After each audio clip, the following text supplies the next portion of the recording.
दोस्तों आदाब, मैं अनीस अहमद खान हिंद वॉइस से आपसे मुखातिब हूँ। मेरे साथ है सूफी अनीस दुर्रानी साहब, कॉलमनिस्ट हैं, सहाफ़ी हैं, अखबार नौ अखबार था है जो उसके एडिटर भी हैं।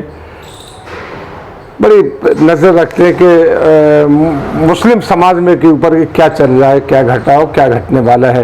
बहुत बहुत खैर मकदम है आपका हिंद चैनल पे। अभी साहब, हमने आपका एक अखबार में आर्टिकल देखा जो आपने दादियों पे लिखा है, जो शाहीन बाग की दादियाँ हैं उनके ऊपर लिखा। आपने उसमें एक बड़ी एक चीज़ लिखी कि ये जो एजिटेशन था, शाहीन बाग की दादी एक सिंबल हो गई हैं, वो कोई अब एक पर्सनल नहीं है, पर्सनैलिटी हो गई हैं, और उसके अलावा वो सिंबल हो गई हैं मुसलमान औरतों की, कि नौजवान से लेके इतने लोग भी अपने हक के लिए लड़ना चाहते हैं, लड़ सकते हैं, लड़ रहे हैं। तो आप ये बताइए कि आपने उसमें एक चीज़ लिखी कि ये एक चैप्टर था मुसलमानों के लिए। भारत के मुसलमानों ने एक चैप्टर नया शुरू किया कि वो भी पीसफुल आंदोलन कर सकते हैं, और जिससे कि पूरी दुनिया में अपनी बात पहुंचा सकते हैं। ज़रा हमें आपको इसके डिटेल के बारे में बताइए कि आपको कैसे ये आया कि ये लिखा जाए। देखिए, मैं कभी भी वो सीन भूल नहीं पाता जो फिल्म गांधी के अंदर मैंने देखा कि हज़रत मौलाना अब्दुल कलाम आज़ाद गांधी जी के साथ साथ चल रहे हैं, और उन पर लाठियाँ, शेरवानी पहने हुए और वो अपनी टोपी के अंदर, और उनके ऊपर अंग्रेज़ी पुलिस लाठियाँ बरसा रही है मौलाना अब्दुल कलाम आज़ाद मरहूम पर, और वो टस से मस नहीं हुए, खड़े रहे और लाठियाँ खा खा के गिर गए। वो जो सीन उस फिल्म का है, गांधी फिल्म का, मेरे जहन पे नक्श है, और मैं हमेशा से इस ख्याल का हामी रहा हूँ कि मुसलमानों को इस मुल्क में अपनी तहरीक, अपने हकूक़ की लड़ाई हमेशा सत्याग्रह के साथ लड़नी है, बापू के रास्ते पर चलकर लड़नी है। हमको 47 के बाद इस तरह से ट्रेन किया गया कि हमारे मोहल्लों के अंदर पुलिस आती और पुलिस के दलाल जो थे वो पत्थर और पथराव शुरू करते, और पथराव करने के नतीजे में पुलिस ज़ख्मी होती, और फिर वो और ज़्यादा बहिमाना तौर पर, ज़्यादा जालिमाना तौर पर मुसलमानों के ऊपर पिटाई करती, मार पिटाई करती उनके साथ। तो मैं ये सब चीज़ें ऑब्ज़र्व करता रहा हूँ। तो हम हुकूमत की किसी एजेंसी से बराह रास्त लड़ने की सोच भी नहीं सकते, और न सोचना चाहिए। हम एक डेमोक्रेसी में रहते हैं, जमहूरियत में रहते हैं, हमारे मुल्क का एक आइन है, तो हमको पुरअमन तरीके से ही अपने हकूक़ की हिफाजत करनी है। अब ये 70 साल में आज़ादी के बाद अब तक 70 साल तक यही हुआ कि मोहल्ले में आपके पुलिस आ गई, उसने फायरिंग कर दी, 10-5 लोगों को मार के गिरा दिया, उसके बाद कर्फ्यू लग गया, उसके बाद सारे लीडर पहुंच गए, कभी कांग्रेस के पहुंच गए, कभी समाजवादी के पहुंच गए, कभी बहन जी के पहुंच गए। हाँ, बहुत बुरा हुआ, बहुत बुरा हुआ, लेकिन मसला मुसलमानों के अपनी जगह पर रहा। तो मैं समझता हूँ 70 साल में पहली मर्तबा, और वो भी हमारे तलबा को मैं समझता हूँ, उनको खराज अकीदत में पेश करता हूँ जिन्होंने इस तहरीक की शुरुआत की, यानी इस सेंस के अंदर कि जब उन्होंने CAA के ख़िलाफ़ मुजाहरे करने शुरू किए और पुलिस ने हस्ब साबिक़ उनको मारना पीटना शुरू किया, तो ये शाहीन बाग के औरतों ने एक नई हिकमत अमली अपनाई जो हुकूमत के ख्वाब ख्याल में भी नहीं थी। उनका तो ख्याल ये था कि अभी हम ये लड़कों को मारेंगे, अभी लड़के हमारे ऊपर पथराव करेंगे, हम गोली चला के इनको भून देंगे। लेकिन बहुत ही मैं समझता हूँ दानिश्वर वो लोग होंगे जिन्होंने ये तरीक़ा अपनाया, और औरतें सड़कों पर आकर बैठ गईं, जिसके औरतों के ख़िलाफ़ हुकूमत कोई हथियार इस्तेमाल करने की पोजीशन में नहीं थी, और पीसफुल था। तो और फिर उसके बाद कोई कसर नहीं छोड़ी खुद अमित शाह वज़ीर दाखिला ने कि इन लोगों को वहाँ से हटवा दिया जाए। पुलिस लगाई गई, हद तक फायरिंग करवाई गई पुरअमन औरतों के ऊपर, लेकिन मैं इन औरतों को सलाम करता हूँ और ख़ास तौर से इन बूढ़ी दादियों को, क्योंकि इन बूढ़ी दादियों के बैठने की वजह से ही लोगों को ये जोश आया, जवान औरतों को, लड़कियों को, तलबा को, कि जब ये 80-80 साल की औरतें बैठी हुई हमारे हकूक़ की हिफाजत के लिए इस मौसम का सामना कर रही हैं, इंतहाई सख्ती।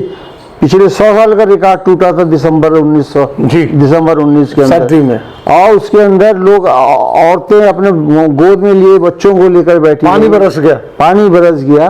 तो ये तमाम चीज़ें जो हैं, इससे हुकूमत हिल गई। ये जो अब आजकल आप देख रहे हैं कि हर चीज़ का जो ताल्लुक जो है वो मशरक़ी दिल्ली का फिसाद करवाया गया, सिर्फ इसी वजह से कि मुसलमान और दिल्ली से बाहर भी जहाँ जहाँ इनको बस चल रहा है, ये जो लोग CAA की तहरीक में शामिल थे, क्योंकि ये बाग, फिर शाहीन बाग का ये जो धरना था, ये सिर्फ दिल्ली तक महदूद नहीं रहा, ये बम्बई में भी लगा, ये बेंगलोर में भी लगा, ये भोपाल में भी लगा, ये मद्रास में भी लगा। तमाम हिंदुस्तान में मुसलमान औरतों ने इस पर जवाब रिस्पॉन्ड किया और इससे हुकूमत बड़ी परेशान है। हुकूमत की अब कोशिश ये है कि ये जो अच्छा, और फिर ये हुआ कि आजकल मीडिया का ज़माना है, तो मीडिया के तवस्सुत से एक बैनुल अक़वामी न्यूज़ आइटम बन गया। सारी दुनिया के टेलीविज़न पर ये बूढ़ी दादियाँ दिखाई गई, बिल्किस बानो और उनकी जो हमरा ख्वातीन बैठी हुई हैं। तो ये एक ऐसा गले का इनके तौक बन गया हुकूमत के कि जिसको हुकूमत ना उतार सकती थी और न जिसको पहने रह सकती थी। अंजाम कार ये हुआ कि आज अभी भी झूठे केसेस के अंदर पढ़े लिखे लड़के लड़कियों को पकड़ा जा रहा है। और ये थे सफ़र जरगर कश्मीरी है, आपकी इशरत जहाँ है काउंसलर जमुना पार की, आपकी शर्जील हैं, आपको उमर खालिद हैं, ये सारे लोग वही हैं जो CAA की तहरीक में शामिल थे। तो इसको हुकूमत कर्ज करना चाहती है और इसलिए ये सब चीज़ें कर रही है वो, लेकिन ये तहरीक का इससे ख़त्म नहीं होगी।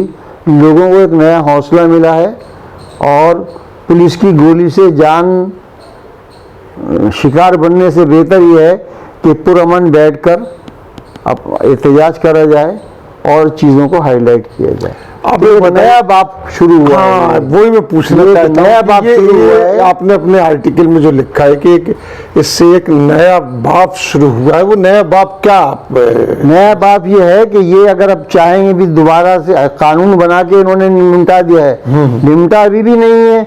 आसाम में आज भी एजिटेशन जारी है, समझे। और ये तो अभी कोरोना की वजह से और ये जो अभी मशरक़ी दिल्ली का फिसाद हो गया, पार्लियामेंट ना चलने की वजह, पार्लियामेंट चलने नहीं दी गई। यानी इतना बड़ा झूठ हिंदुस्तान की तारीख में नहीं हुआ कि जो किसानों वाला बिल जो थे, नेशनल जो खेती बाड़ी और ज़रूरी पैदावार थे, उसको उसके डिप्टी चेयरमैन कह रहे हैं कि वो वहाँ पे तादाद ही नहीं थी लोगों की, जो जबकि लोग कोई थे ही नहीं जो डिवीज़न मांगते। जबकि नज़र आ रहा है, खुद राज्यसभा टेलीविज़न पे नज़र आ रहा है कि मेंबरान पार्लियामेंट डिवीज़न मांग रहे हैं। आज तो तमाम जगह है कि मेंबर पार्लियामेंट बैठे हुए हैं, जब जो उन्होंने कहा है।